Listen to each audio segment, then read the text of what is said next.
Hello everyone, greetings to all and welcome the टेक्स्टबुक.com।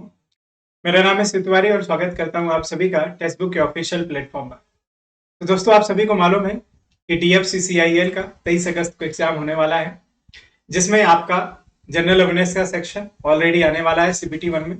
लेकिन CBT 1 में एक और इम्पोर्टेंट सब्जेक्ट है जिसमें आप बोलते हैं कि DFCCIL का हिस्ट्री आएगा, यानी थ्योरी का सेक्शन।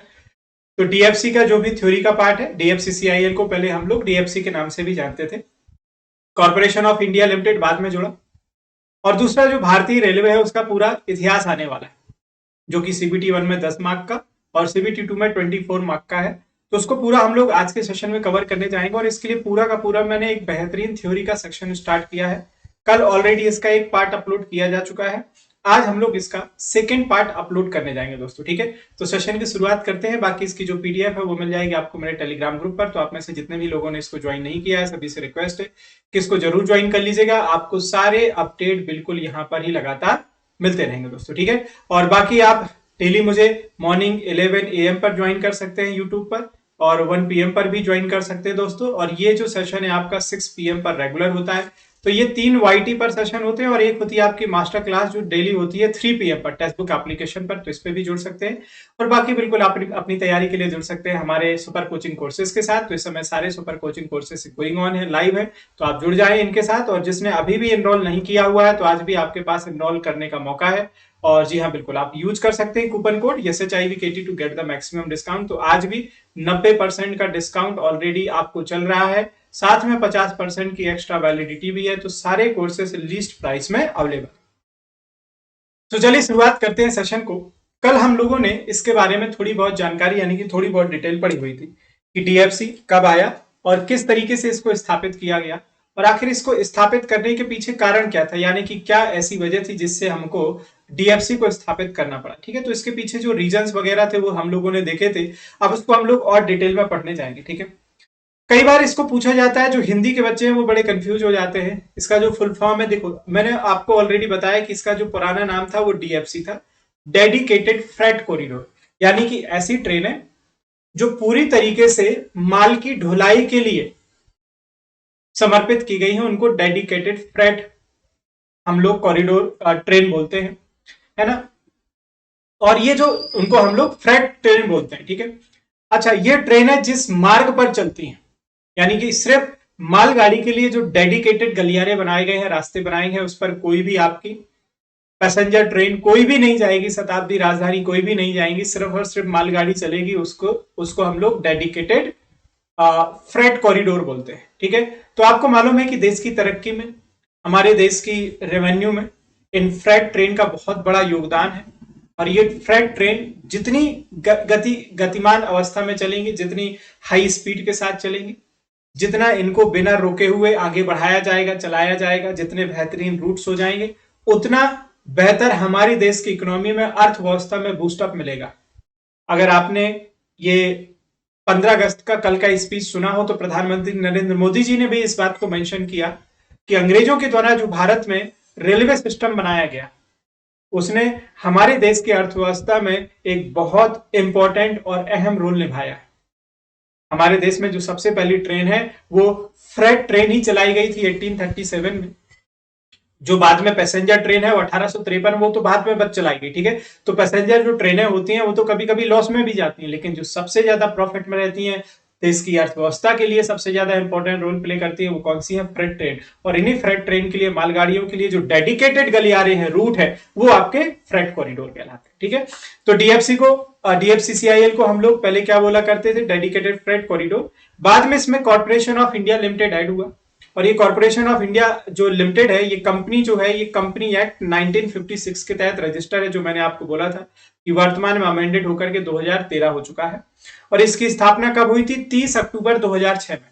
अगर आप इसको हिंदी में बोलने जाएं दोस्तों, तो इसको हम लोग मालगाड़ी हेतु समर्पित रेल गलियारा भी बोलते हैं। ठीक है, मालगाड़ी हेतु समर्पित रेल गलियारा। ठीक है, तो इसकी स्थापना बहुत क्लियर रहेगी दोस्तों, फुल फॉर्म और इसका पुराना नाम। ठीक है, इसका जो ओल्ड नाम था वो क्या था? DFC, डेडिकेटेड फ्रेट कॉरिडोर, 2006 में है। अब इसके जो अध्यक्ष हैं वर्तमान में, ठीक है, और प्रबंध निर्देशक है, ठीक है, तो इसके चेयरमैन। अच्छा, मैं एक चीज यहां पर मेंशन करना चाहूंगा आप सभी से कि ईश्वर ना करे कि जब आपका एग्जाम हो, जब ये चेयरमैन चेंज हो जाए उसके 1-2 दिन, तो एग्जाम में जाने से पहले एक बार चेयरमैन जरूर चेक कर लीजिएगा, क्योंकि ये जो करंट अफेयर का पार्ट होता है ये कभी चेंज हो जाता है दोस्तों, है ना। तो वैसे उम्मीद तो नहीं है कि चेंज होगा। तो इसके जो अध्यक्ष है वो याद रखिएगा अनिल कुमार लाहौटी जी हैं, और इसके जो MD and CEO managing director और चीफ एग्जीक्यूटिव ऑफिसर, जिसको हम लोग प्रबंध निदेशक की बात कर रहे हैं, वो रविंद्र कुमार जैन साहब। तो रविंद्र कुमार जैन जी और अनिल कुमार लाहौटी याद रखिएगा, ठीक है।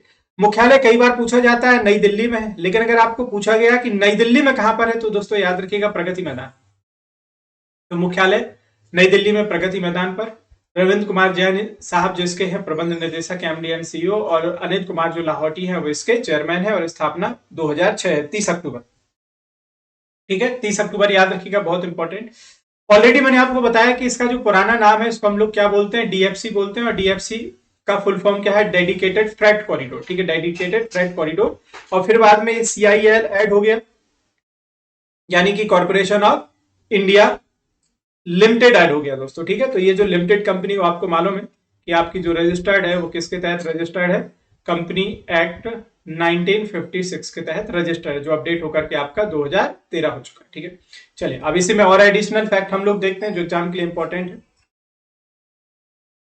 अब आपको ये मालूम था कि इसका जो मुख्य रेल है वो फंक्शन है डीएफसीसीआईएल का क्या हो, डीएफसीसीआईएल का जो मुख्य फंक्शन है, यानी कि मालगाड़ी के लिए जो भी रूट बनाए गए हैं उनका निर्माण किया जाना, जो बनाए जा रहे हैं उनका निर्माण करना, जो बनाए जा चुके हैं उनको मेंटेनेंस करना, ठीक है, उन पर पूरा का पूरा सुपरविजन रखना, ठीक है। तो ये पूरा का पूरा दोस्तों याद रखिएगा किसका फंक्शन है, डीएफसीसीआईएल का ये फंक्शन है, ठीक है। अब आज हम लोग गोल्डन क्वाड्रिलेटरल के बारे में भी बहुत अच्छे से बात करने जाएंगे। तो आपने एक पढ़ी होगी स्वर्णिम चतुर्भुज योजना, जो अटल जी के समय में शुरू हुई थी।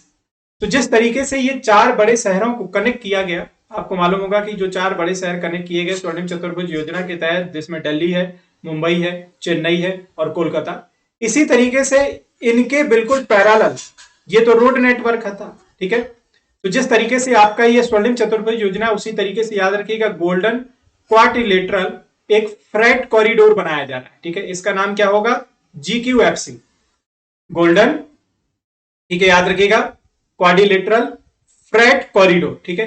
तो हम लोग इन 4 बड़े शहरों को कनेक्ट करते हुए भी एक स्वर्णिम चतुर्भुज योजना बना रहे हैं, लेकिन इसके अलावा एक डायगोनल भी कनेक्ट की जाएगी, इस तरीके से भी इंटरलिंक किए जाएंगे।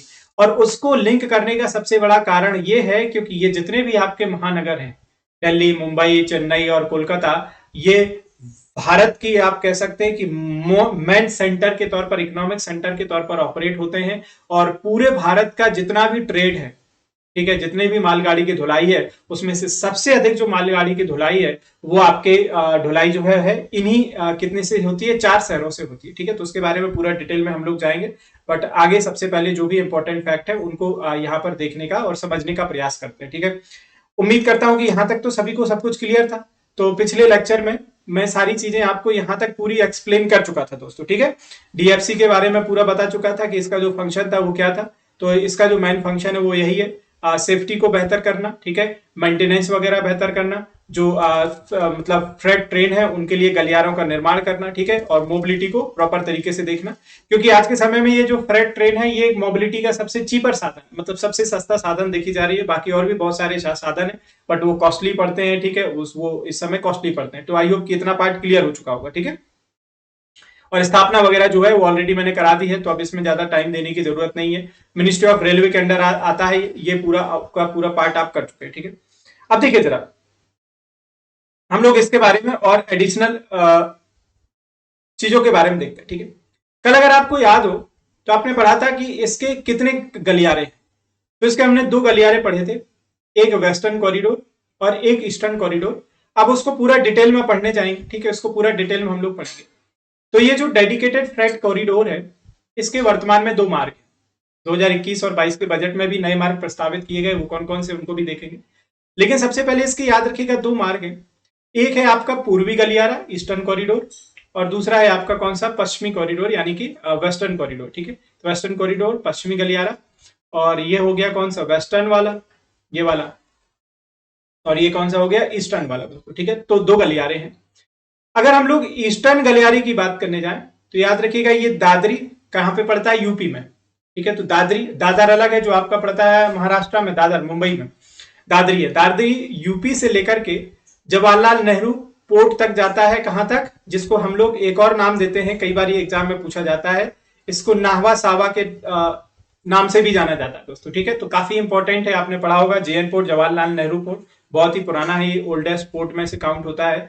और भारत में जो सबसे ज्यादा मैक्सिमम पोर्ट डेंसिटी भी अगर आप देखने जाएंगे कि भारत में जो सबसे ज्यादा मैक्सिमम पोर्ट डेंसिटी है, तो वो भारत में किस शहर में आपको, किस राज्य में मिलेगी, तो वो भी महाराष्ट्र में ही मिलेगी दोस्तों, ठीक है। तो ये दादरी यूपी से आपकी शुरू होती है और ये सीधे कहां तक चली जाती है, याद रखिएगा नाहवा सावा तक, यानी कि जवाहरलाल नेहरू पोर्ट तक जाती है दोस्तों, ठीक है। अच्छा, वेस्टर्न गलियारे की अगर आप बात करने जाएं तो इसमें आपने पढ़ा होगा कि वेस्टर्न गलियारा आपका पंजाब से शुरू होता है, लुधियाना से, और पंजाब लुधियाना से चलते हुए कहां तक जाता है, आपके वेस्ट बंगाल तक, ठीक है। कहां तक, जिसको हम लोग दानकुनी भी बोलते हैं, दनकुली भी बोलते हैं, ठीक है। तो दनकुली याद रखिएगा पश्चिम बंगाल तक जाता है, ठीक है। तो ये दोनों गलियारे क्लियर होने चाहिए। वेस्टर्न यूपी से दादरी से लेकर के कहां तक, महाराष्ट्र नावा सावा तक या जेएन पोर्ट तक, और ईस्टर्न गलियारा आपका कहां से, लुधियाना पंजाब से दनकुली वेस्ट बंगाल तक, ठीक है। अब इनकी लंबाई अगर हम लोग देखें तो याद रखिएगा जो वेस्टर्न आपका गलियारा इसकी लंबाई है 1873, तो ये लंबा है सबसे ज्यादा 1873। कई बार एग्जाम में याद रखिएगा दोस्तों कि मील में पूछ लिया जाता है कि ये कितना मील है, तो याद रखिएगा 1164 मील है, ठीक है।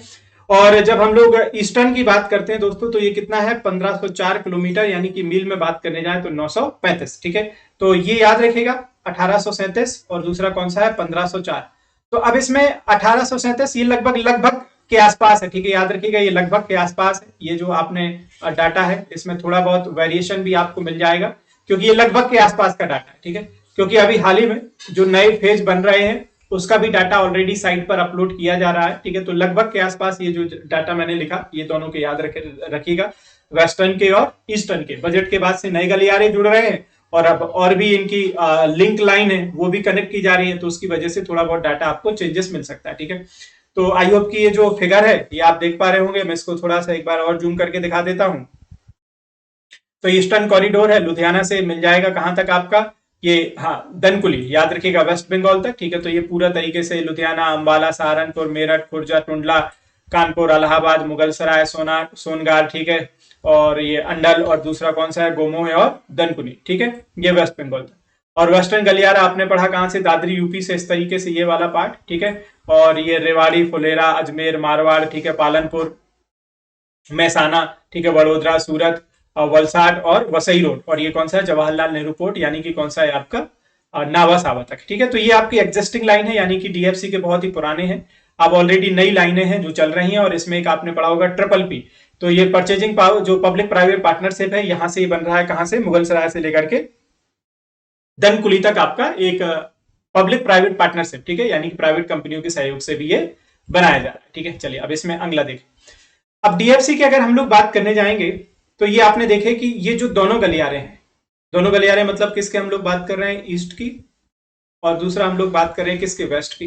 दोनों कॉरिडोर जो है, ईस्ट कॉरिडोर और वेस्ट कॉरिडोर, अगर इनकी हम लोग बात करने जाए तो अभी ये पूर्ण रूप से चालू नहीं है इनका, हाँ कह सकते हैं कि जो काम है वो लगभग कंप्लीट की अवस्था में है, और जब पूरा काम कंप्लीट हो जाएगा, फुल रूप से चालू होंगे, तो डेफिनेटली हमारे देश का जो विकास होगा वो एक अलग ही आसमान की ऊंचाइयां छू रहा होगा।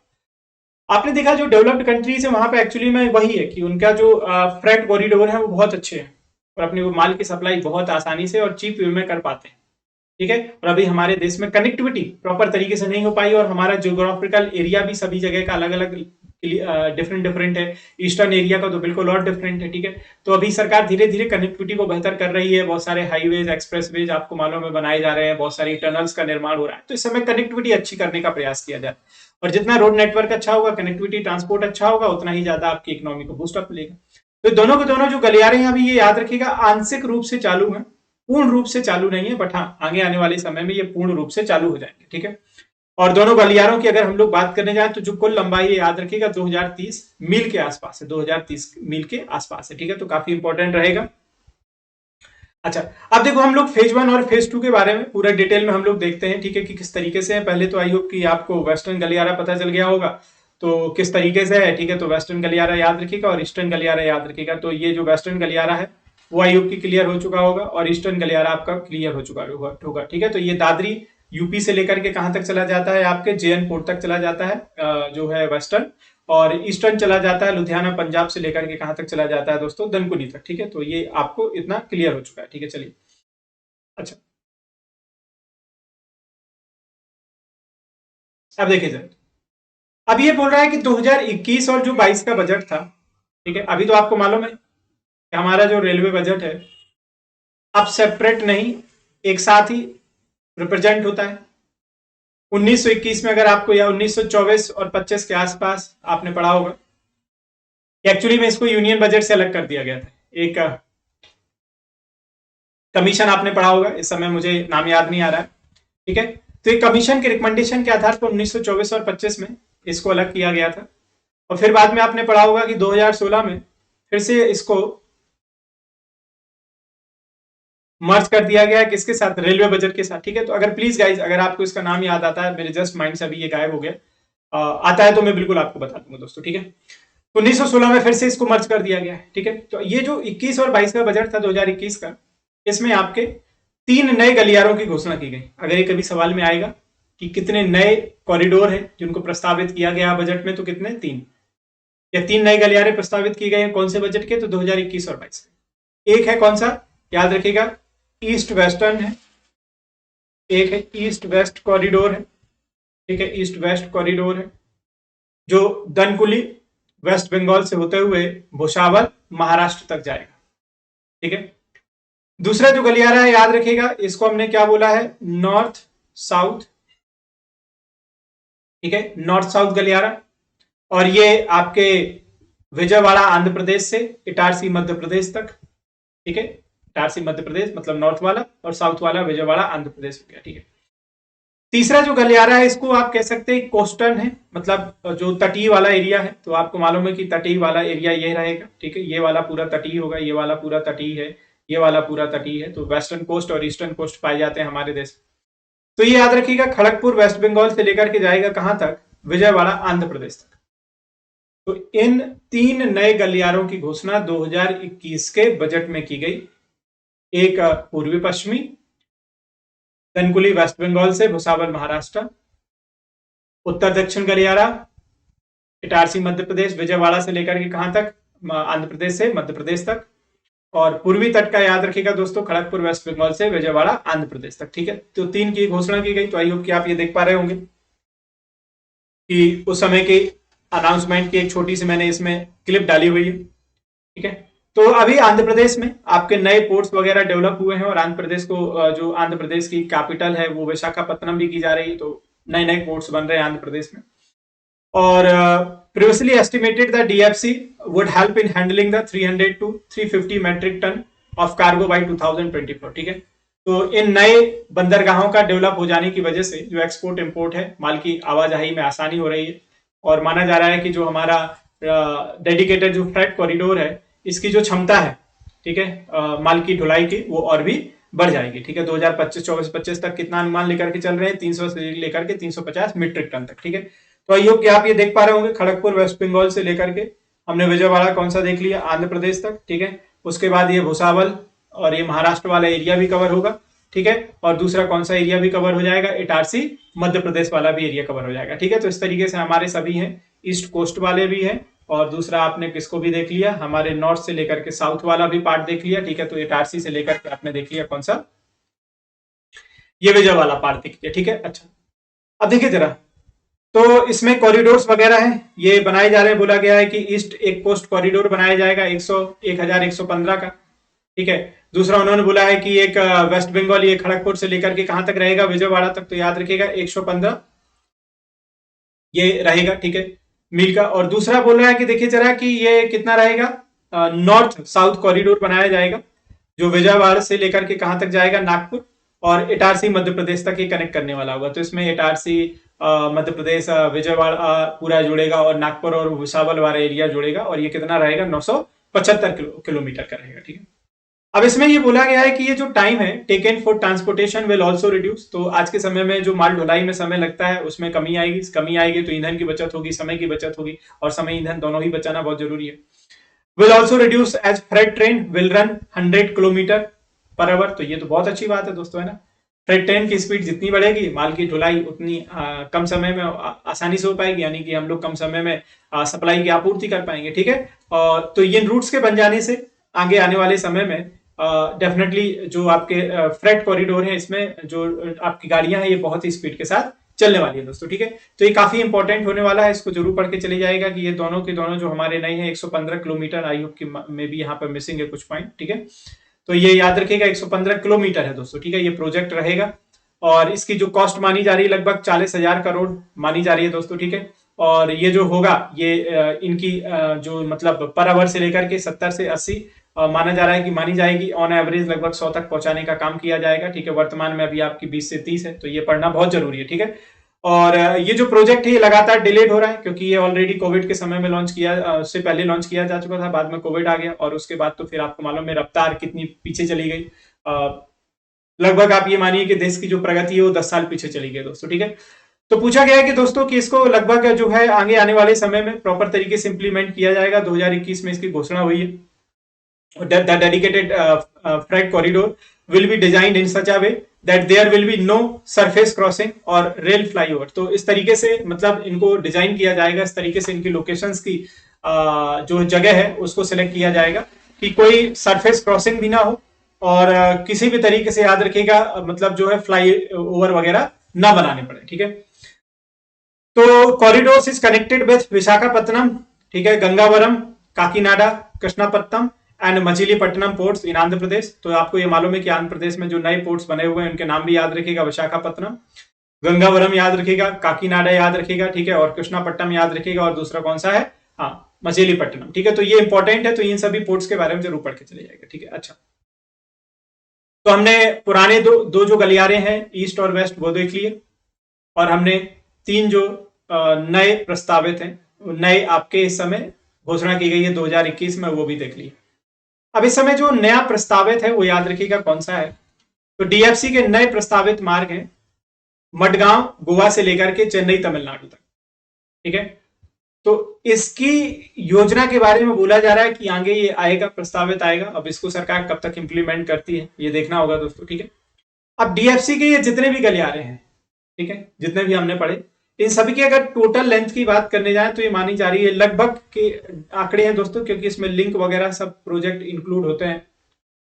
तो 8,359 किलोमीटर यानी कि 5,194 मील दोस्तों याद रखिएगा, ठीक है। तो ये हमने बोला कि लगभग। अच्छा, अब आपने पढ़ा कि ऑलरेडी अटल बिहारी वाजपेयी जी के समय पर स्वर्णिम चतुर्भुज योजना को लागू किया गया था, जिसमें भारत के जो भी 4 बड़े महानगर हैं, दिल्ली, चेन्नई, मुंबई, कोलकाता, इनको कनेक्ट किया जा रहा था। तो उसी के तर्ज पर अभी आपने पढ़ा कि एक गोल्डन क्वाड्रिलेटरल फ्रेट कॉरिडोर भी बनाया जाएगा, ठीक है। और ये कौन कौन से शहरों को कनेक्ट करेगा? तो ये जो शहरों को कनेक्ट करने वाला है, दिल्ली को, मुंबई को, और चेन्नई को, और दिल्ली को, इनके डायगोनल भी प्रॉपर तरीके से कनेक्ट किए जाएंगे। तो इसके डायगोनल्स भी कनेक्ट किए जाएंगे दोस्तों, याद रखिएगा, ठीक है, जिससे कनेक्टिविटी और बेहतर हो जाएगी।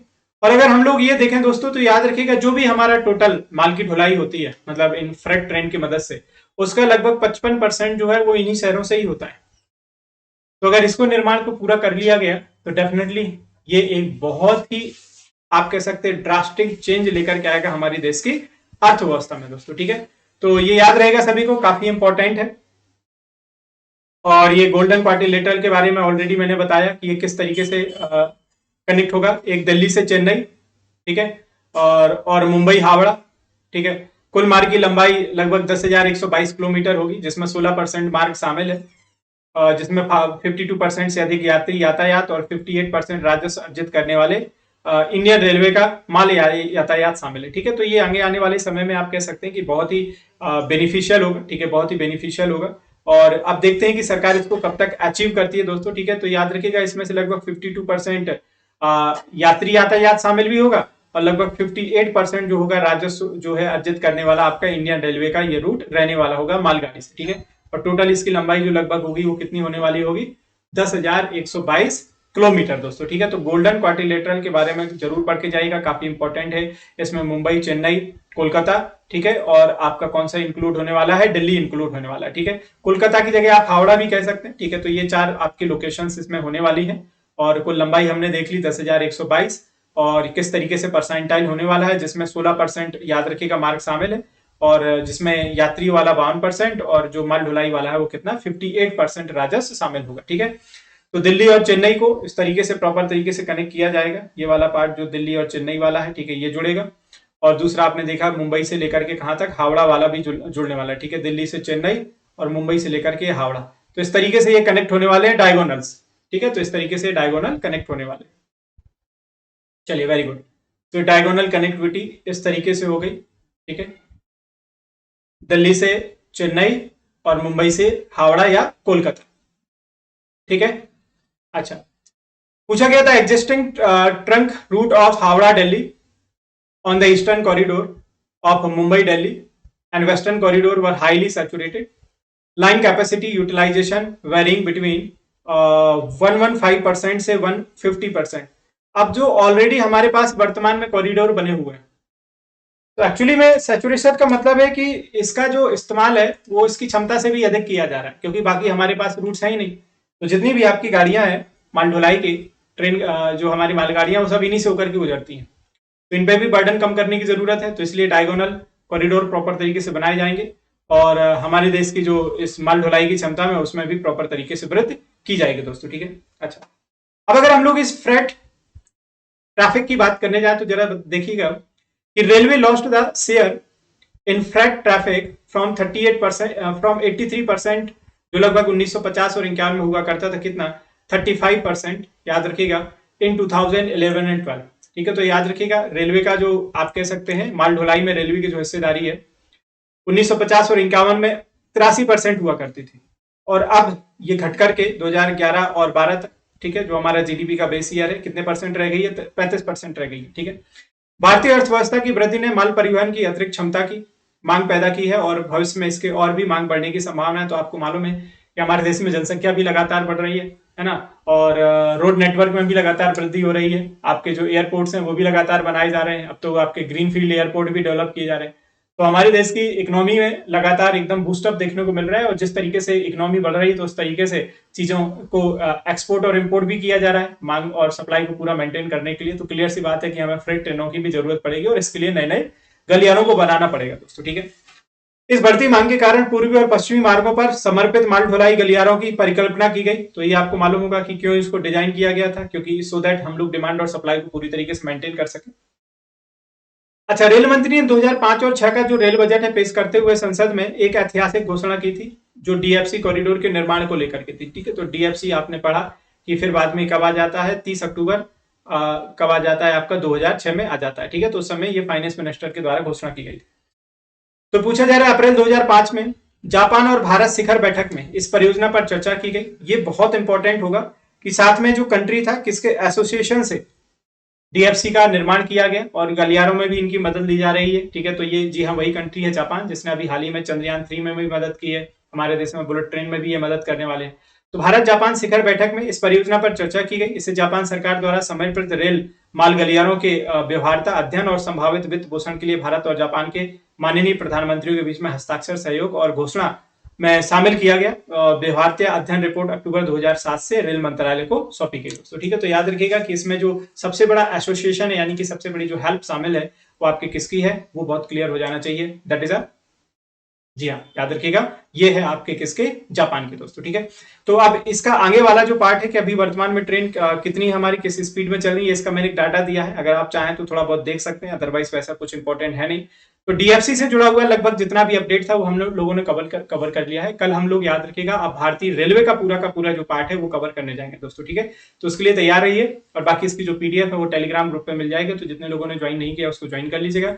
बाकी जो हमारी क्लासेस है मॉर्निंग 11 AM वाली डीएफसी के लिए, डीएफसीआईएल के लिए, ठीक है, 1 PM वाली एसएससी जेई के लिए, 3 PM पर ये मास्टर क्लास चलती है, फ्री ऑफ कॉस्ट है, ये कॉमन क्लास है, और 6 PM पर आपकी डीएफसी और रेलवे स्पेशल हिस्ट्री वाली जो क्लास है इनको जरूर अटेंड करिएगा। ठीक है, और बाकी बिल्कुल आप एनरोल कर सकते हैं, बिल्कुल आज आखिरी दिन है, और जो आप सभी की डिमांड पर जो ऑफर चल रहे थे आजादी का सेल, उसको आज के लिए एक्सटेंड किया गया है। तो आज अगर आप एनरोल करते हैं तो आज भी आपको सेम डिस्काउंट मिलेगा, 90% का ऑफ है, साथ में याद रखिएगा 50% की एक्स्ट्रा वैलिडिटी आज भी एप्लीकेबल है, और कूपन कोड जो आप लगा सकते हैं वो है SHIVKT to get the maximum discount. ठीक है गाइस, सो चलिए यहाँ पर हम लोग कंक्लूड कर लेते हैं। थैंक यू सो मच, और हाँ, कमेंट करके अपना फीडबैक जरूर दीजिएगा कि आज का सेशन आपको कैसा लगा। Thank you so much and yes as always God bless you all.